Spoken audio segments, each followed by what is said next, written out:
시원하시죠? 제가 없어서 더 시원했을 것 같아요.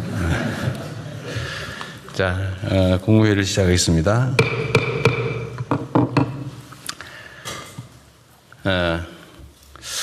중동전쟁 휴전 합의가 후속 논의 과정에서 꽤 진통을 겪고 있습니다.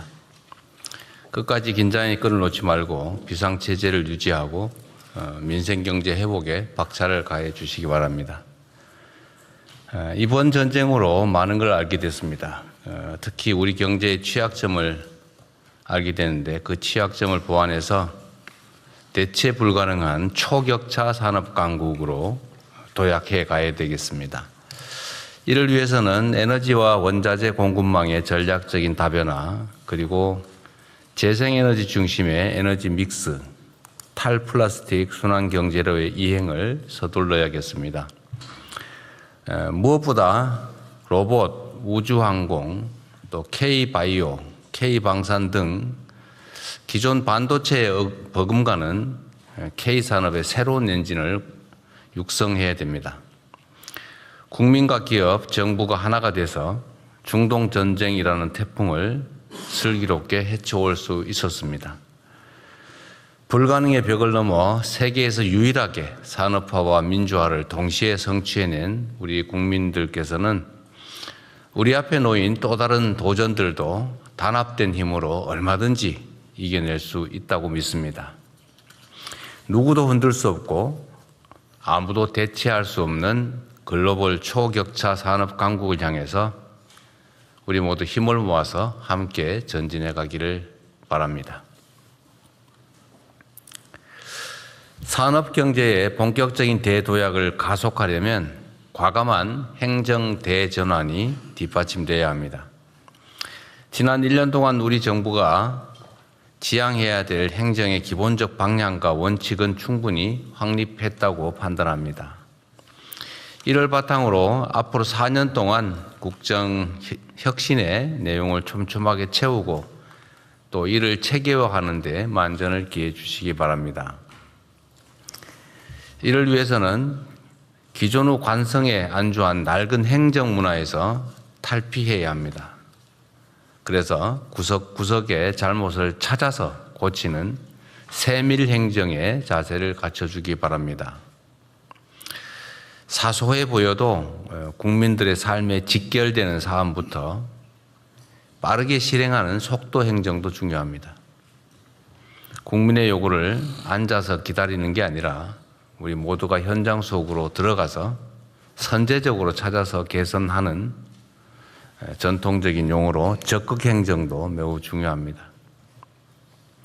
특히 중요한 것은 모든 행정 혁신의 내용을 항구적으로 제도화하는 것입니다. 기존에 있던 걸 한번 고치고 넘어가 버리면 또 그게 반복될 수 있죠. 다시는 돌아오지 못하도록 제도화해야 되겠습니다. 정부는 새로운 공직 문화를 포함해서 행정 혁신 사례들을 시스템화해야 됩니다. 부처청의 각 책임자들께서 이걸 책임지고 처리해 주기를 바랍니다.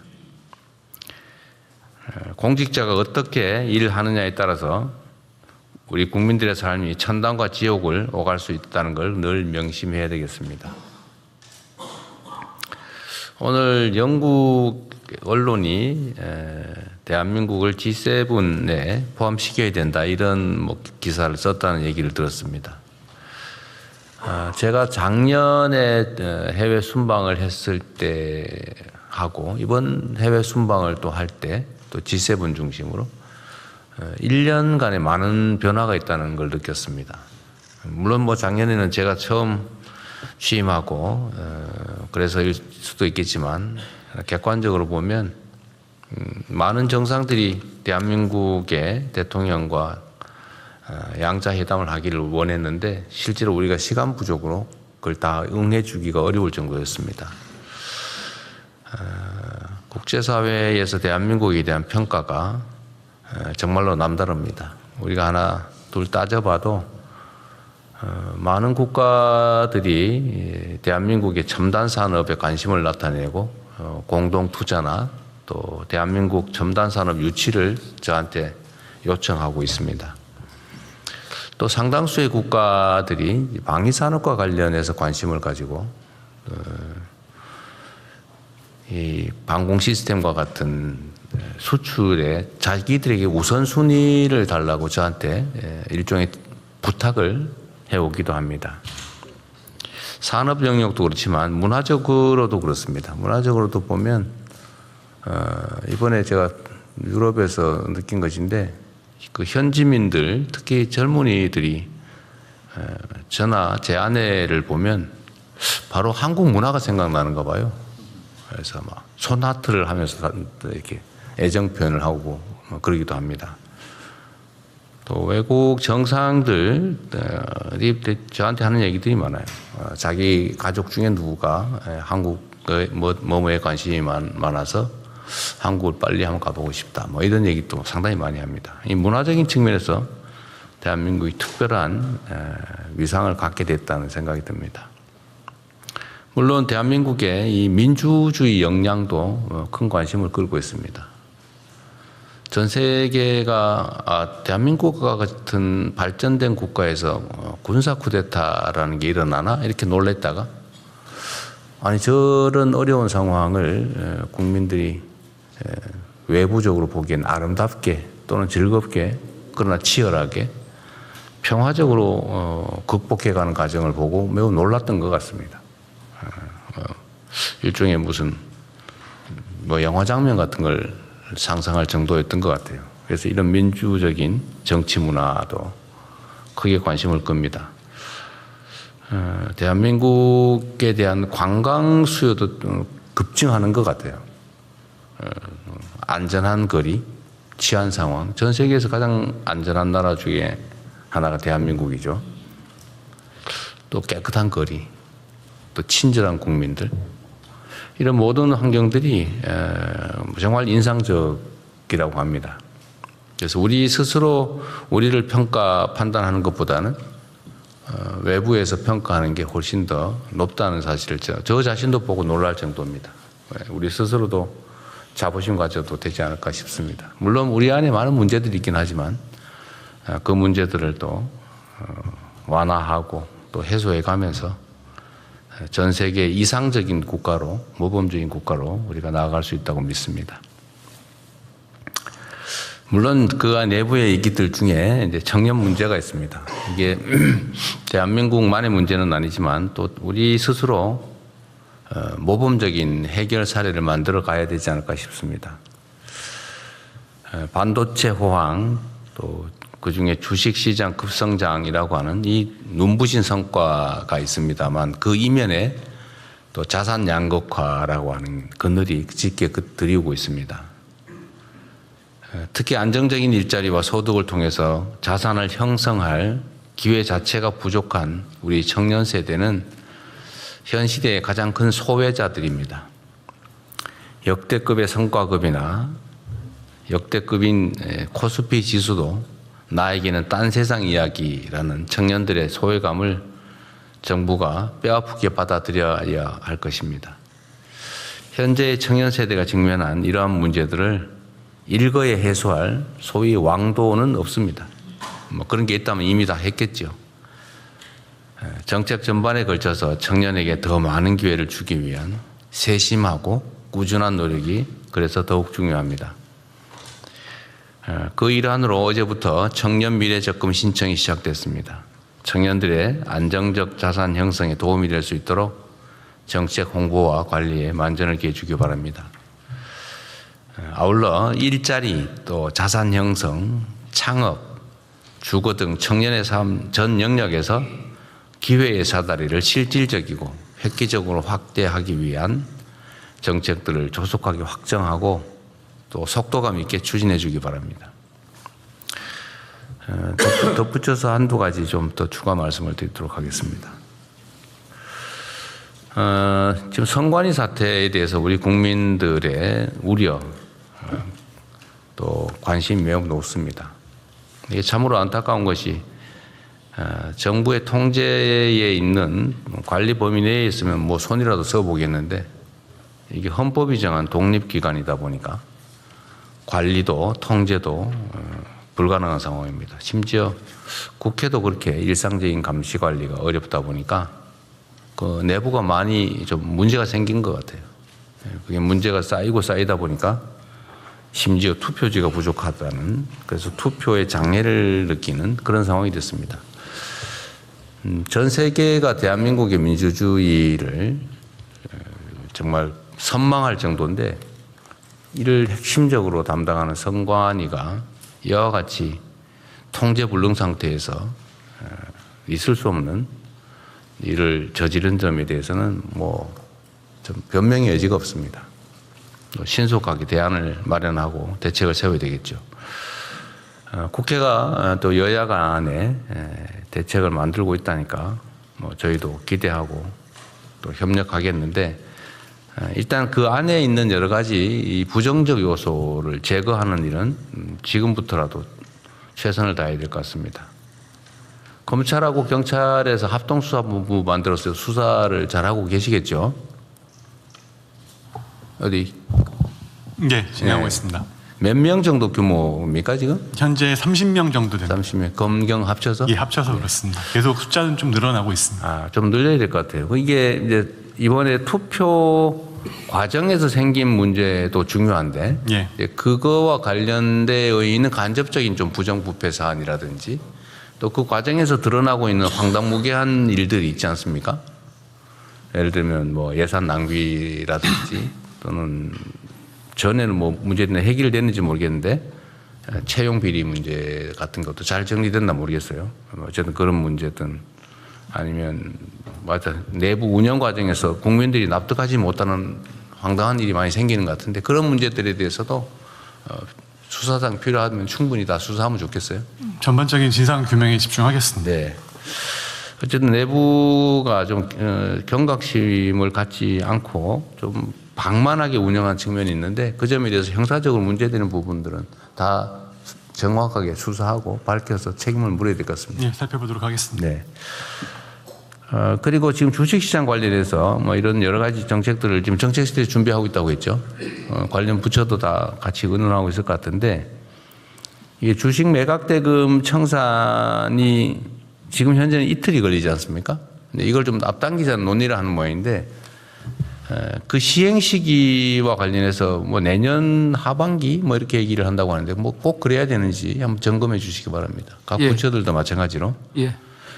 기술적인 약간의 좀 어려움이 있는데요. 또 네. 뭐 방안을 찾고 있습니다. 네, 이게 이제 주식 시장 참여자들 입장에서는 아 내가 주식을 팔았는데 요즘 같은 세상에 뭐 그 돈 돌려봤는데 이틀씩 걸리냐 납득이 잘 안 될 수도 있고 또 이게 그 해당 증권사들은 그 사이에 이 자금을 이용해서 꽤 혜택을 보는 모양이에요. 그게 좀 정당하지 않은 측면도 있어서 좀 단축하기 바랍니다. 이게 요즘 이 가짜뉴스 또 혐오, 조롱 이게 그냥 과거에는 뭐 장난으로 있을 수 있는 일이지 뭐 표현하다 보면 좀 과할 수도 있지 이런 정도로 넘어갔는데 지금은 이게 체계적인 공격 수단 또는 부당한 이익을 얻는 수단이 돼가고 있는 것 같아요. 그래서 이게 과거처럼 단순히 뭐 우물가에 몇 사람 모여가지고 뭐 재미로 하는 가짜 뉴스, 누가 뭐라 그러더라 이런 수준이 아니고 뭐 인공지능으로 아예 자료를 아무도 식별을 못할 정도로 만들어가지고 명백한 허위 사실을 정말로 그럴듯하게 퍼뜨려서 갈등을 조장하거나 아니면 부당한 이익을 얻는 수단으로 사용되는 측면이 있습니다. 그리고 또 이런 것도 있는데 제가 법학을 배우고 법률가로 활동할 때는 뭐뭐뭐라는 소문이 있더라, 뭐뭐라고 하더라 이런 것도 누가 그런 소문을 냈다고 하는 게 사실이라 하더라도 그 소문이 사실이 아니면 허위사실 공표로 책임을 져야 된다는 거잖아요. 그런데 따옴표를 쳐가지고 땡땡땡땡이라고 주장하더라고 무책임하게 사실상 허위사실을 공표 확산하는 그런 행위가 너무 당연한 것처럼 마치 그게 진실을 전달한 것처럼 이렇게 악용되는 경우가 많은 것 같아요. 우리 안규백 장관님이 어디 가서 대형 사고를 쳤다고 우리 조현 장관님이 얘기를 했다고 하면 조현 장관이 그렇게 말하더라 라고 하는 행위 자체는 진실을 말한 것 같지만 사실은 아니죠. 그게 진짜 사실이에요.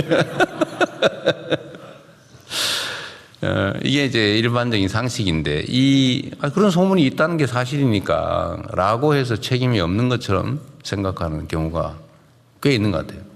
근데 이 점을 좀 명확하게 해야 됩니다. 그건 말이 안 되죠. 언제나 확인해야지 다른 사람의 인격이나 아니면 이해관계에 관한 그런 허위 주장을 누가 카더라라고 전파하면 안 되죠.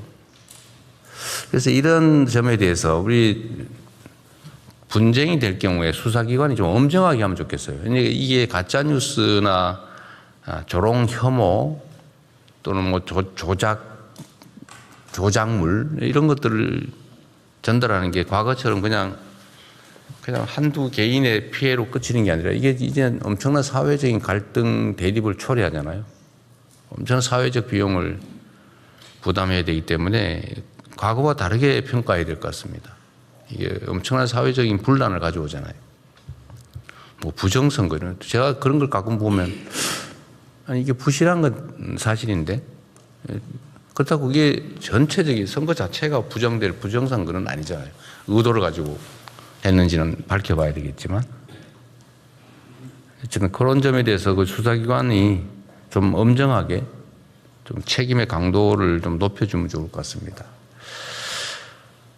그리고 공직사회 내에 우리 각 부처청에서 좀 주의해서 들여다봐야 될 부분인데요. 얼마 전에 어디 소방서에서 그 소방관들, 여성 소방관들한테 술을 너무 많이 먹이고 회식 강요하고 새벽까지 끌고 다니고 그러다 못 견뎌서 이 사람이 어떻게 된 모양인데 이걸 또 남자친구하고 갈등 때문인 것처럼 이렇게 가짜로 발표해가지고 안 그래도 가슴 아픈 그 남자친구를 아주 그냥 그렇게 2차 가해를 하고 또 이거 감찰해달라고 그랬더니 그냥 묵살하고 그래서 제가 얼마 전에 우리 소방 쪽에 국무조정실이었던가요? 예, 국무조정실에서. 국무조정실에서 조사를 해보았더니 이게 다 사실로 드러났다고 그래요?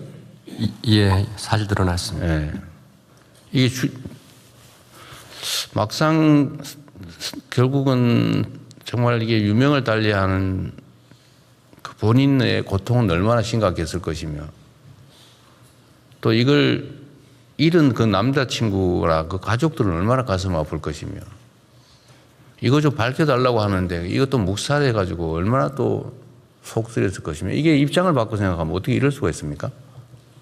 직장이 먹고 살겠다고 직장을 갔더니 상사라는 사람들이 겨우 하는 짓이 그 자기들의 놀이객감 비슷하게 술 먹고 노는 유흥 대상으로 쓴 거 아닙니까? 이 직장 내 갑질이라고 하는 거죠. 이것도 최악의 갑질인데 이게 문제는 이게 그렇게 심각한 행위인 줄 모른다는 거예요. 뭐 술 좀 같이 먹고 같이 좀 시간 좀 보내자는데 뭐 부하 직원이 그 정도는 할 수 있지. 이렇게 생각하는 경향이 있다는 거예요. 과거에는 이게 뭐 그렇게 할 수 있었겠죠. 뭐 노래방 데려가서 노래시키고. 그래서 이게 각 부처청에서 좀 각별히 좀 챙겨주면 좋겠습니다. 혹시 이런 요소가, 아니, 이런 게 지금 최근에 벌어진 일 아니에요. 어떻게 이럴 수가 있어요, 이게. 각 부처청에서 내부 조직 점검을 꼭 좀 해보십시오. 이게 조직 내 문화에서 그 여직원들을 상사 옆자리에 앉히려고 일부러 그런다든지, 아직도 그러고 있다 그래요. 그 여성들한테, 여성 직원들한테 술 따르라 그러고 말이에요. 2차 가는데 강제로 데려가고, 술 억지로 먹이고, 원샷 시키고. 그 술 싫다는데 왜 원샷을 시킵니까? 그 자기나 먹지. 어쨌든 직장 내 이런 갑질 요소들은 다시는 이런 얘기 안 나오게 각별히 챙겨주기 바랍니다. 이상입니다. 이후 회의는 경제부총리께서 진행해 주시겠습니다. 예, 먼저 현안 토의를 진행하겠습니다. 중동 전쟁 관련 비상국정 운영 및 대응 현황에 대해서 재경부, 산업부, 금융위, 복지부, 외교부 순으로 발제하겠습니다. 먼저 재경부에서 거시경제 및 물가 대응 현황에 대해서 보고를 드리겠습니다. 6월 22일 미국 이란 간 MOU 1자 협상이 종료됨에 따라서 국제 유가는 오늘 아침에 WTI는 74불대, 그리고 브렌트유는 78불대로 해서 70불 초반 또는 후반을 유지하고 있습니다. 그러나 미 연준 금리 인상 시사 등으로 인해서 환율은 1,530원대로 상승한 상황이고 국고채도 금리가 3.8% 내외로 3년물이 등락 중인 그런 상황입니다. 수출은 6월 1일에서 6월 20일까지 60.4%로 증가해서 620억 불을 달성했습니다. 그리고 여기 자료는 빠져 있습니다만 오늘 아침 소비자 심리 지수는 2개월 연속으로서 106 이상을 달성하고 있어서 2달 연속 소비자 심리 지수는 상승 추세에 있습니다. 그러나 중동 전쟁 여파로 물가 상승, 고용 둔화 등의 민생 부담은 우려가 큰 상황입니다. 참고로 2026년도 금년도 국제경영관리원의 국가 경쟁력 평가에서는 대한민국이 작년 27위에서 21위로 6단계 상승한 그런 상황입니다. 대응 방향입니다. 정부는 물가 대응, 고용, 환율, 금리 4대에 대해서는 보다 높은 경각심을 가지고 총력 대응을 하도록 하겠습니다. 먼저 물가입니다. 먹거리 물가 등에 대해서는 서민 부담 경감을 위해서 최선의 노력을 하겠습니다. 에너지 가격에 대해서는 LPG에 대한 유류세이나 그다음에 경유에 대한 유가 연동 보조금 연장, 에너지 할당 관세율 인하 등을 통해서 최대한 에너지 가격 상승을 관리하도록 하겠습니다. 석유 최고 가격제는 국제 유가 추이 등을 감안하여 결정해 나갈 계획입니다. 먹거리는 보다 더 중점을 두도록 하겠습니다. 하반기 농축 수산물 할당 관세를 확대하고 또 현장 점검도 강화하도록 하겠습니다. 재정에서 지원해서 할인 지원을 또 대폭 확대하고 비축이나 또 공급 확대도 하도록 하겠습니다. 특히 여름철로 접어들면서 폭염, 폭우 대응 등에 따른 먹거리 물가 상승에 대해서는 사전적으로 관리해 나가도록 하겠습니다.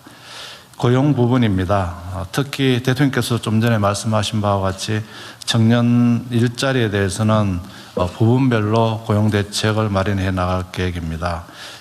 지금 현재 추진하고 있는 청년 유질 과제는 7월부터 신속 집행하고 또 추가적으로 필요한 사업도 발굴하고 신규 과제도 집중 찾아보도록 하겠습니다.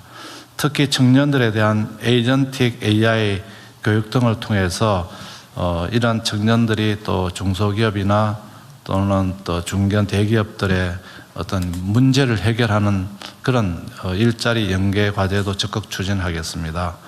특별히 고용 상황이 나쁜 제조, 건설, 롬닝 등에 대해서는 그 고용 상황을 분석해서 맞춤형 대책을 마련하고 있습니다. 환율 금리 관련해서는 환율 시장은 최대한 모니터링을 하면서 시장 안정 조치를 하도록 하겠습니다. 그리고 구조적인 개선 과제도 신속히 추진하겠습니다. 예를 들어서 역외 NDF 거래를 DF를 해서 국내로 가져오는 제도적 조치 등을 강구토록 하겠습니다.